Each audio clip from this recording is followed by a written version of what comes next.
Hello, welcome back to the Sanitarium Winter Open Hearthstone tournament.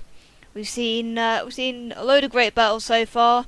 The final, of course, has been decided, and that'll be coming up a little bit later. But before that, we do actually need to determine who's going to be coming third in this tournament. So, people who didn't quite make it through the last two matches.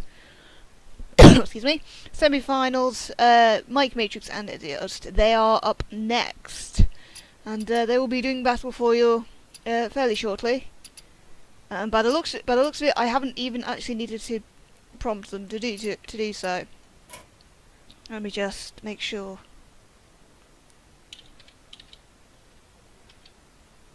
Let me just make sure that everything is going fine, and then as soon as we start loading up, I will switch you over.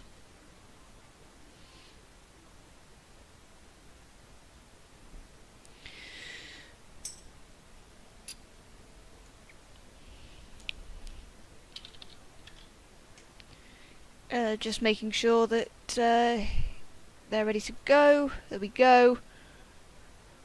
And the match is going to be underway fairly shortly. Here we go, we're loading into it now.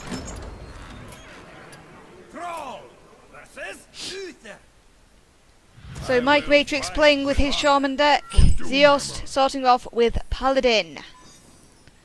And both of them actually have drawn some fairly low-cost, good cards actually to start us off.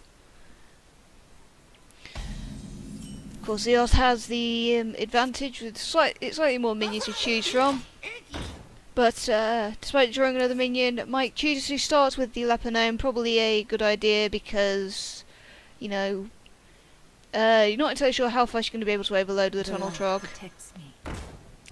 Zeoste chooses to start off with the Argent Squire, of course, having the Divine Shield there to make it at least 2 hits.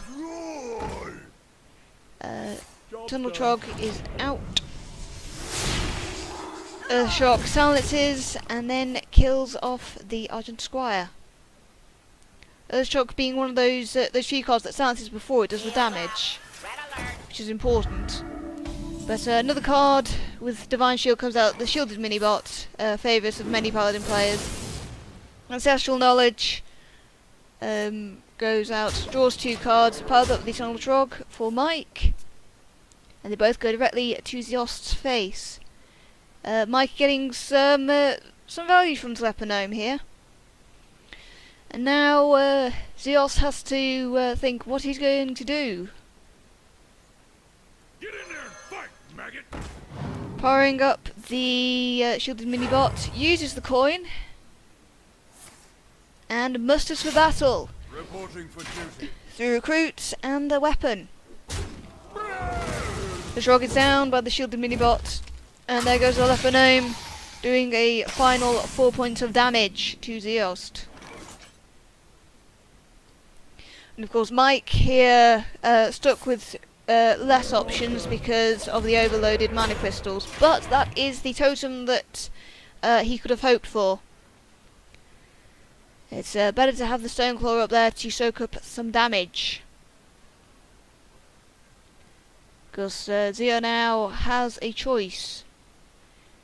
Generally, the thing most people would do would be to throw the Abusive Sergeant at it, but no, he's choosing to use some of his recruits. That's it's also a good move. Either way, going completely to face, chooses not to use his remaining 2 mana because he cannot, really. Well, at least not efficiently. Doomhammer is out. Takes care of the Shielded Minibot and the Abusive Sergeant, leaving Zeoste with his weapon at half durability and 4 recruits.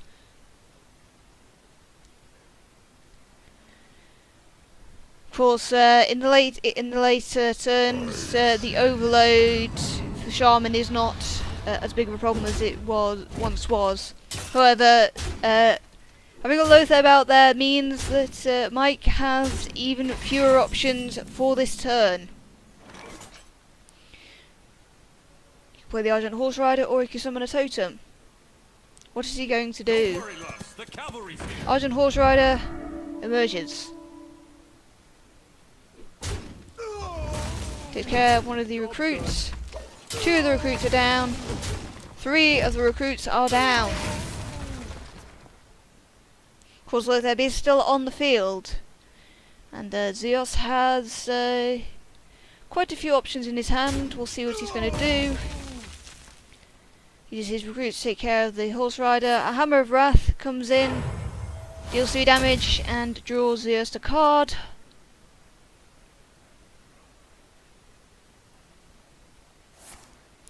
Blessing of Might gives +3 attack. Ooh, that has got to hurt. Puts Mike down to 1 HP. He needs to do something very quickly.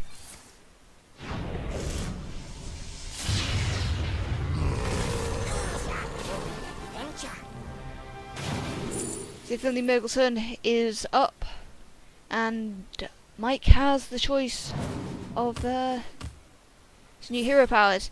And the Feral Spirit there, exactly what he needed to do, because as you can see in Zeoste's hand, he does have a Leroy Jenkins, which if there had been no taunt wall put up, would have doomed Mike to losing this match. As it is, he gets to stay in it a little bit longer. Consecration comes out, and that has done it.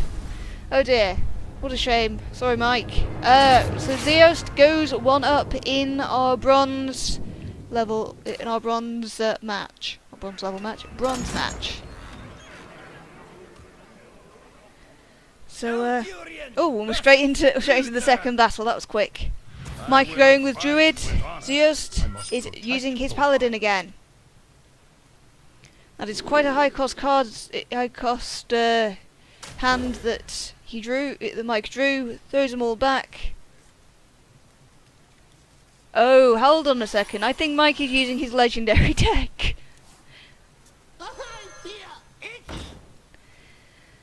Zeoste throws the Leponome on the field. Mike skips his turn. Doesn't have anything he can play. Well, except for the coin.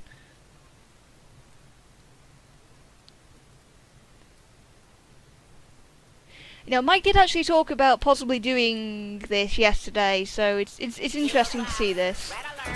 Shielded Minibot is out on the field. The Leponome goes and attacks.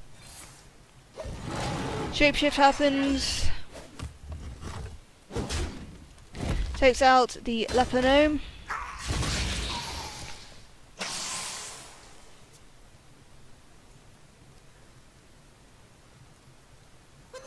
Knife Juggler is out. Leponome comes out. The juggle happens. Shielded Minibot goes for face. Shapeshift happens. Leponome taken down again. And Zeoste must be wondering what on earth is going on Mike's side. He cannot see the hand that we can see, ladies, gentlemen, and people in between. Oh boy. Hammer of Wrath happens. Damage is done. Card is drawn. Knife Juggler and the Shielding Minibots do their damage.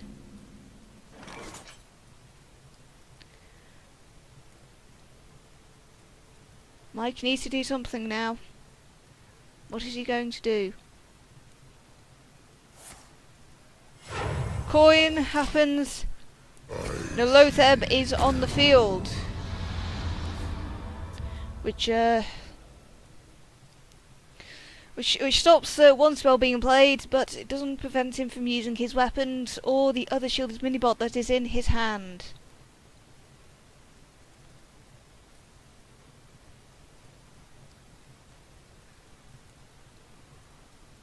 Let me think. We're going to get a true silver champion. Golden true silver champion. Knife Juggler. Minibot. And true silver. It's looking...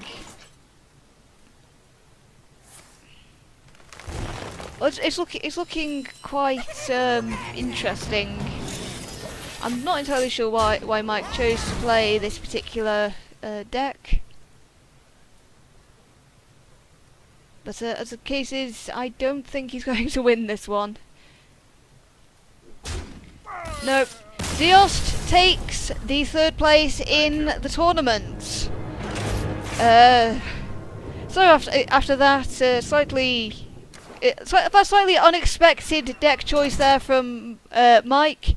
That is it. That's your bronze match. That is your 3rd place decided. Zeoste takes 3rd in the Sanitarium Winter Open Hearthstone tournament. Well done to Zeoste.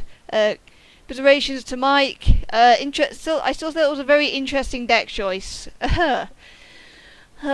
Anyway, stay tuned for the final match coming up, which of course is going to be Izzy Kakarot versus Agtheo. They made it through the 8 playoff matches. They made it through the semi-finals, and they are going to be facing off for 1st place and 2nd place next. Even Lone is surprised. So yes, I'm going to. I'm just going to hand you back to the radio station. Remember, do stay tuned. We're going to have a whole bunch of good tracks. You can make requests in the chat if you've got something you want to hear. But otherwise, as I say, yeah, come back in about half an hour's time for the final match, Agtheo versus Izzy Kakarot. Thank you for joining us here, and we'll see you again in a little while.